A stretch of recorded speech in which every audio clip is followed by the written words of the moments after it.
Bonsoir à toutes et à tous, clap de fin de la deuxième édition du Festival international du film politique de Carcassonne.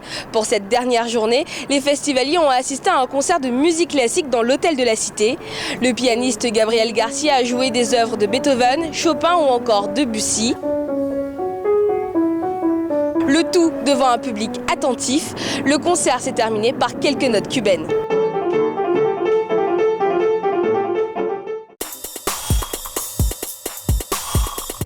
Manque de moyens et déficit de confiance, la crise de la presse est partout, jusque dans les couloirs du festival.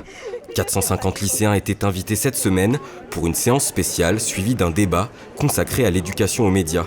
Et certains lycéens ont déjà un avis bien tranché sur le travail des journalistes.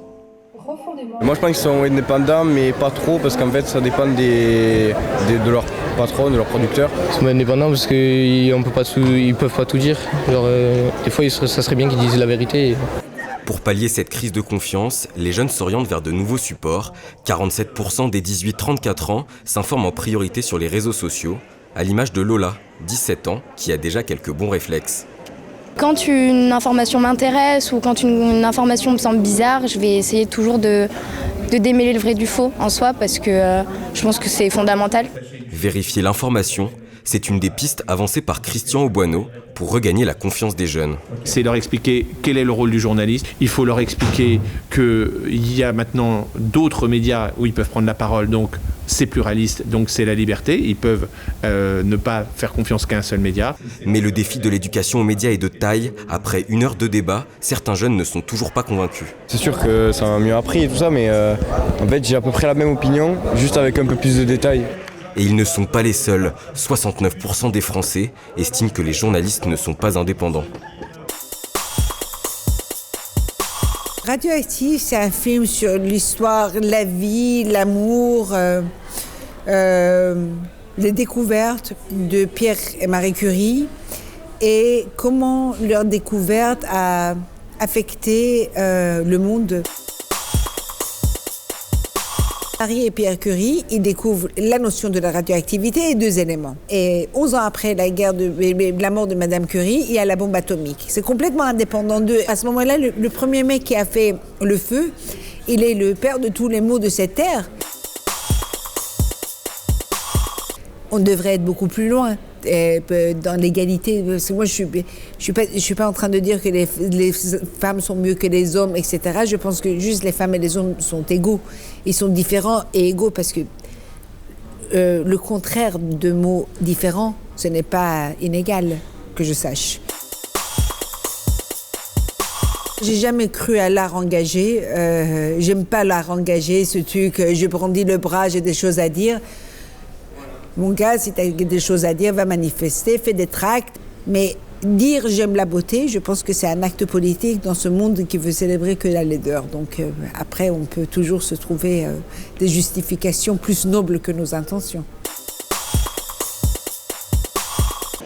5e et dernière journée du festival, du documentaire à la fiction, 25 films dont 12 en compétition ont rythmé la vie de la cité médiévale. Enzo Lefebvre, 23 ans, est l'un des grands artisans de cette édition. À quelques heures de la clôture, c'est l'heure du bilan. Le bilan qu'on tire de la 2e édition du festival, je crois que c'est un succès parce que le public a vraiment démontré l'intérêt qu'il avait pour la programmation. Et bonne nouvelle, il y aura une 3e édition.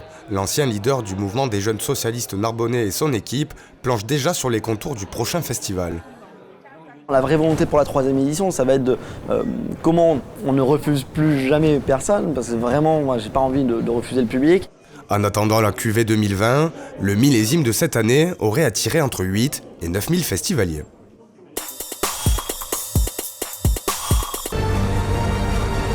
Je trouve que c'est un festival qui dépasse de loin des festivals qui existent depuis 30 ans, 40 ans. J'ai découvert au festival ce qu'était un film politique. Un très mauvais temps, mais qui ne nous a pas empêché de prendre beaucoup de plaisir. Et donc à refaire, forcément. Beaucoup de pluie, mais beaucoup de pluie pas dans nos cœurs, parce que finalement ça nous a un petit peu ouvert des perspectives. On a pu voir un peu à quel point c'est le bordel dans le monde entier. Félicitations. 12 projections, à la clé 6 récompenses. Le palmarès sera dévoilé dans quelques instants. Rendez-vous l'année prochaine pour la 3e édition du Festival international du film politique de Carcassonne.